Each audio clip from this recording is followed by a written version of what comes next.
Assalamualaikum warahmatullahi wabarakatuh. Selamat pagi rekan-rekan mahasiswa Pokja Lamongan semester 5. Hari ini berjumpa kembali di awal semester bersama saya Ibu Sri Sumardin, mengasuh mata kuliah pembelajaran IPA di SD. Nah, rekan-rekan mahasiswa, sebelum kita memulai, Ibu akan mengabsen dulu ya, mengecek satu-satu. Dari 25 orang mahasiswa ini siapa yang tidak hadir? Oke, hadir semua ya. Alhamdulillah pada pertemuan pertama ini nihil ya. Baik rekan-rekan, sebelum kita memulai mata kuliah hari ini, kita sebaiknya berdoa. Berdoa dimulai. Doa selesai. Oke, hari ini kita akan memulai materi kita. Tapi sebelum kita mulai, Ibu akan memaparkan dulu schedule perkuliahan kita ya. Nah, jadi selama 8 kali pertemuan itu terdiri dari 3 kali penugasan. Jadi di pertemuan 2, 4, dan 6 nanti Ibu akan memberikan kuis yang akan kalian kumpulkan pada pertemuan ketiga, 5, dan 7. Nah, jadi tugas-tugasnya untuk saat ini berbeda dengan cara yang selama ini ya. Tugas-tugasnya dikerjakan di rumah pada pertemuan genap dan akan dikumpul pada pertemuan ganjil selanjutnya. Oke rekan-rekan mahasiswa, kalian sudah punya modul semua ya? Ya. Oke, judul modulnya pembelajaran IPA di SD PJGK 4202 yang merupakan pembelajaran 3 SKS.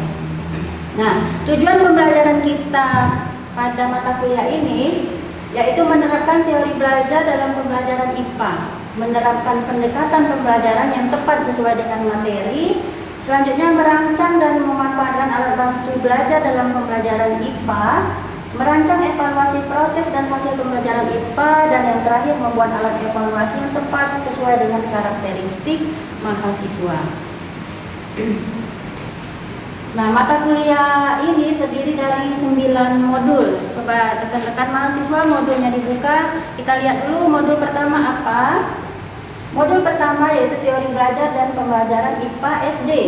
Modul kedua, pendekatan dalam pembelajaran IPA SD. Modul ketiga, ada metode dalam pembelajaran IPA SD, dan keempat, keterampilan proses IPA di SD.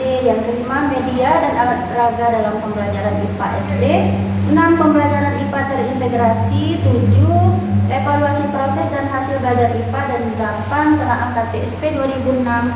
Dan rancangan pembelajarannya 9, merancang pembelajaran IPA.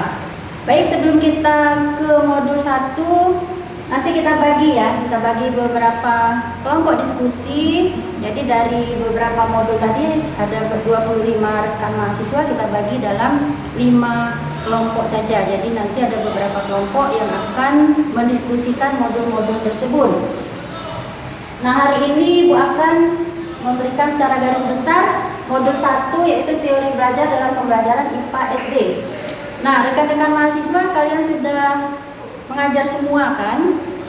Ya, baik, kalau sudah mengajar semua artinya sudah memahami bahwa di SD itu pembelajarannya IPA. Jadi IPA-nya itu termasuk dalam IPA terpadu. KB1-nya teori Piase dan penerapannya dalam penerapan IPA di SD. Yang pertama ada teori Piase. Ada 4 tahapan perkembangan mental secara berurutan di dalam teori ini. Yang pertama sensori motor.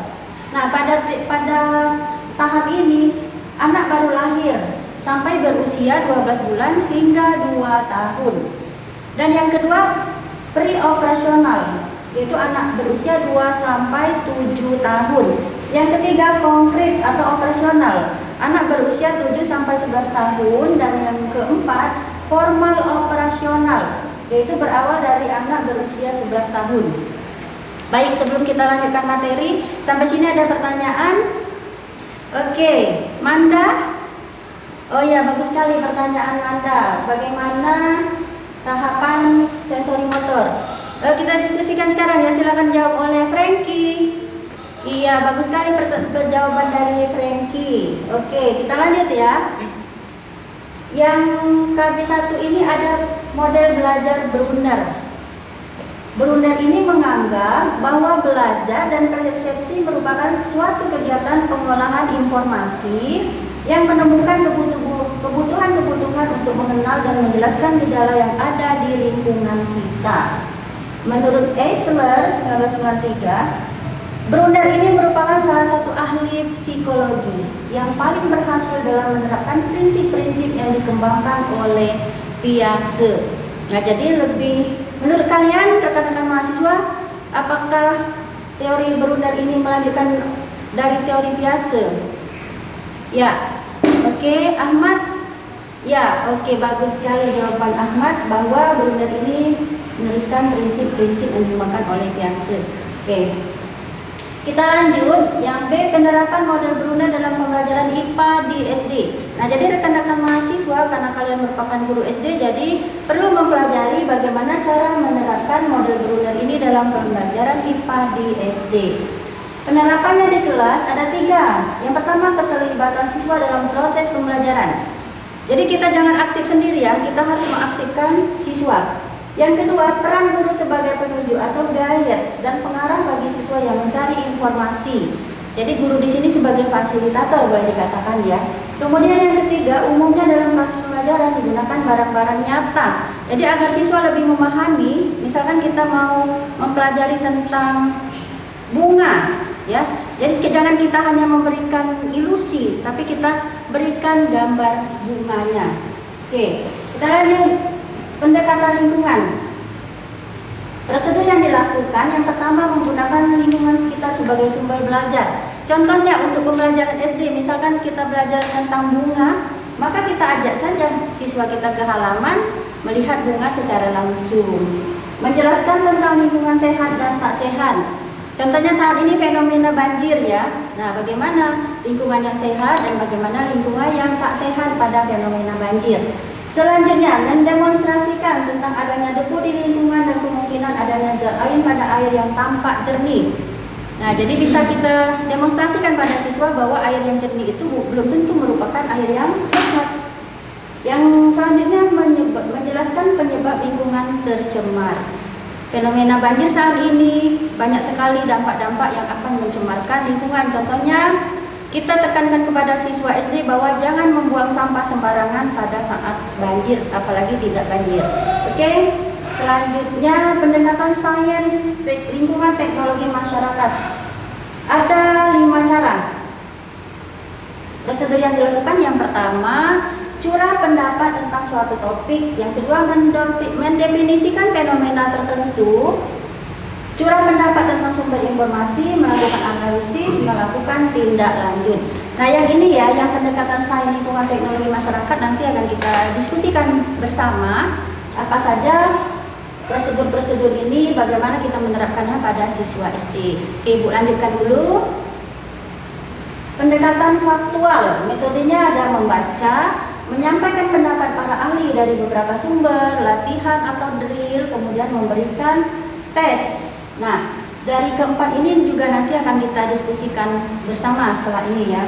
Kita lanjutkan, ada 2 pendekatan lagi. Konseptual, langkahnya menjelaskan dengan menggunakan contoh, menjelaskan dengan menggunakan gambar, melakukan tanya jawab dan memberi tugas. Jadi kita jangan hanya memberikan topik-topik tertentu yang siswanya kira-kira membayangkan hal-hal yang tidak nyata. Alangkah lebih baiknya kalau kita berikan contoh berupa gambar-gambar dan hal-hal yang nyata. Pendekatan pemecahan masalah. Ini mirip-mirip dengan karya ilmiah, langkah-langkah melakukan karya ilmiah. Rekan-rekan mahasiswa, yang pertama apa? Mengidentifikasi permasalahan dari kehidupan sehari-hari.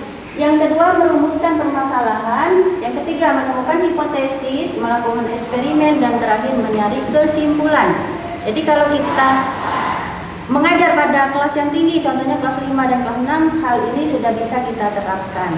Oke, rekan-rekan mahasiswa, itu saja pemaparan untuk modul 1 dari Ibu. Selanjutnya kita akan melakukan diskusi. Sekian, terima kasih. Billahi taufiq wal hidayah. Wassalamualaikum warahmatullahi wabarakatuh.